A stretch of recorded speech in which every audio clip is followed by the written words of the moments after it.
Reading from Exodus chapter 18, verses 1 to 9. Jethro, the priest of Midian, Moses' father-in-law, heard of all that God had done for Moses and for Israel's people, how the Lord had brought Israel out of Egypt. Now Jethro, Moses' father-in-law, had taken Zipporah, Moses' wife, after he had sent her home, along with the two sons. The name of the one was Gershom, for he said, I have been a sojourner in a foreign land. And the name of the other, Eliezer, for he said, the God of my father was my help and delivered me from the sword of Pharaoh. Jethro, Moses' father-in-law, came with his sons and his wife to Moses in the wilderness, where he was encamped at the mountain of God. And when he sent word to Moses, I, your father-in-law Jethro, am coming to you with your wife and her two sons with her. Moses went out to meet his father-in-law and bowed down and kissed him. And they asked each other of their welfare and went into the tent. Then Moses told his father-in-law all that the Lord had done to Pharaoh and to the Egyptians for Israel's sake, all the hardship that had come upon them in the way, and how the Lord had delivered them. And Jethro rejoiced for all the good that the Lord had done to Israel, that he had delivered them out of the hand of the Egyptians. Jethro, the priest of Midian, the father-in-law of Moses, was well informed of all that transpired in Egypt. All through the narrative, we see him as a good and wise man. He had given his daughter to a stranger from Egypt as a wife.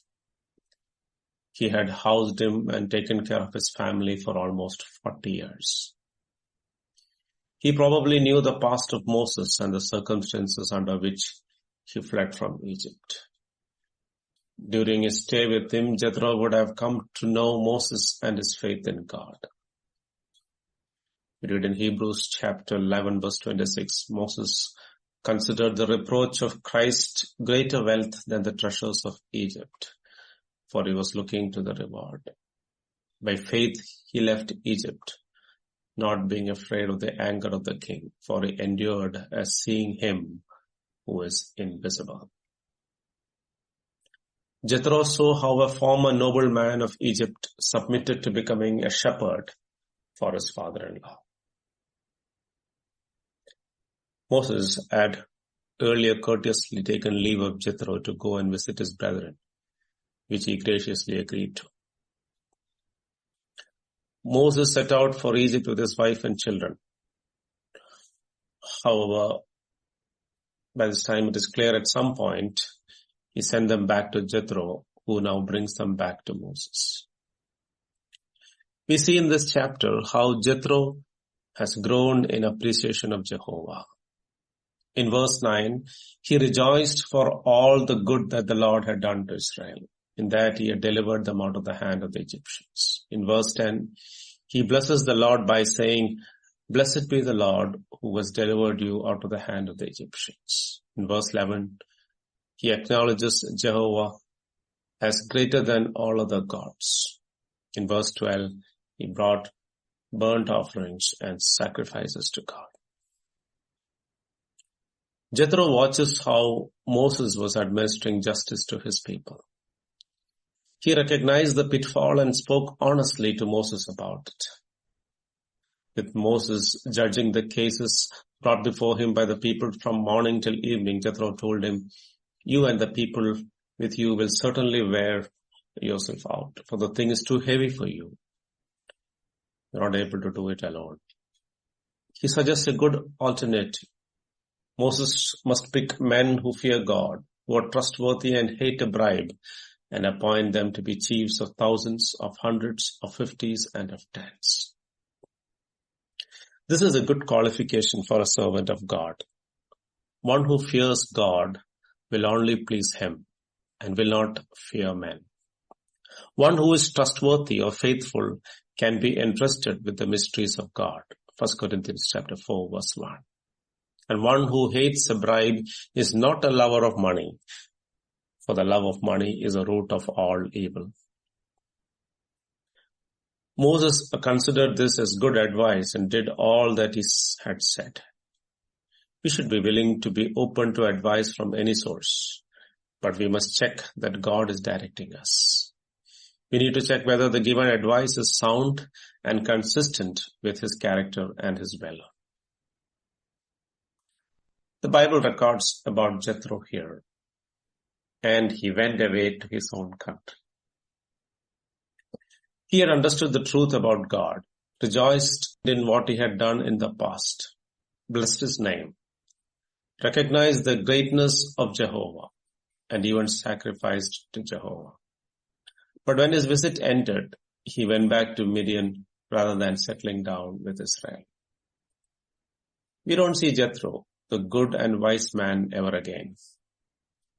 He fulfilled his part in the story of Israel and fades out of the picture. Some of his people, with Hobab his son, remained behind to act as eyes for Israelites in the wilderness. Numbers 10:29 reads, Then Moses said to Hobab, the son of Moses' father-in-law, Reuel, the Midianite, We are setting out for the place for which the Lord said, I will give it to you. Come with us and we will treat you well, for the Lord has promised good things to Israel. The Canaanites settled with the people of Judah and remained quiet and friendly to Israel, as we see even in the time of Saul. 1 Samuel chapter 15 verse 6. Some of them became scribes. 1 Chronicles chapter 2 verse 55. And the clans of scribes who lived of Jabez, the Tirathites, the Simeathites, and the Sukkathites. These are the Canaanites who came from Hamath, the father of the house of Rechab. The most famous Rechabite was Jehonadab. 2 Kings 10:15 and 2 Kings 23 talks about this story. He was zealous for the Lord and helped Jehu get rid of Baal worship and the house of Ahab. He also commanded his family that they should drink no wine, nor plant fields or vineyards, nor build nor live in houses throughout their generations. In a settled and prosperous era, this family continued to live in simple obedience to this pledge, avoiding the dragging down of luxurious living and remaining faithful to Jehovah, whom they had worshipped as their God when they settled down in Israel. The Lord used them as they honored the commands of their forefather Jonadab to show the people of Judah how very differently they treated their God. The Rechabites were at that time inside Jerusalem because of Nebuchadnezzar's invasion of Judah. Still, they refused wine, even though Jeremiah, the prophet of God, offered to them in the temple of God. In contrast, Judah refused to honor their covenant with the Lord. They refused to listen to the words of Jehovah and obey him. When Naomi decided to go back to Israel after she lost her husband and 2 sons in Moab, initially both her daughter-in-laws Orpah and Ruth said, No, we will return with you to your people.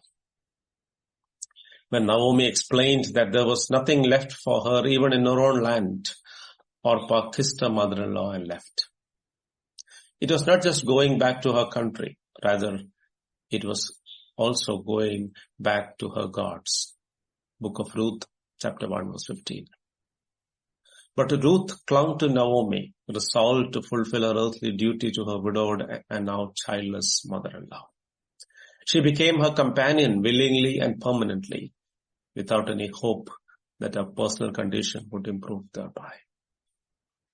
She was willing to share Naomi's condition and to serve Naomi's God as her own. Later in the narrative, Boaz explains the significance of a simple and merciful choice. All that you have done for your mother-in-law since the death of your husband has been fully told to me, and how you left your father and mother and your native land and came to a people that you did not know before. The Lord repay you for what you have done, and a full reward be given you by the Lord, the God of Israel, under whose wings you have come to take refuge. Ruth chapter 2, verse 11 onwards. We do not know her relationship with the Lord before she came to Israel, but now Boaz makes it clear that the step she took to live in Israel and serve Israel's God, even if it was for the sake of her mother-in-law, brought her under the protection of the God of Israel. The question asked to Rebekah, when she had expressed her choice to the servant of Abraham, is instructive here. While her family wanted her to stay for up to 10 days, he wanted to return to his master immediately. They said, let us call the young woman and ask her. And they called Rebekah and said to her, will you go with this man? She said, I will go. Genesis 24:57.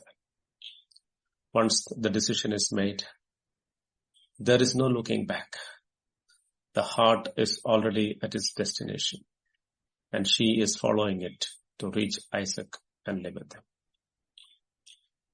We may claim to love, we may praise Jesus and his people, and yet not enter the kingdom of God. We can sing about the goodness of God and his faithfulness to his people. We can even bring offerings to him in worship. But the separation, like death, to the world and self is at the heart of conversion. Jesus said emphatically in Luke 14:26 and 27, if anyone comes to me and does not hate his own father and mother and wife and children and brothers and sisters, yes, and even his own life, he cannot be my disciple. Whoever does not bear his own cross and come after me cannot be my disciple. God bless.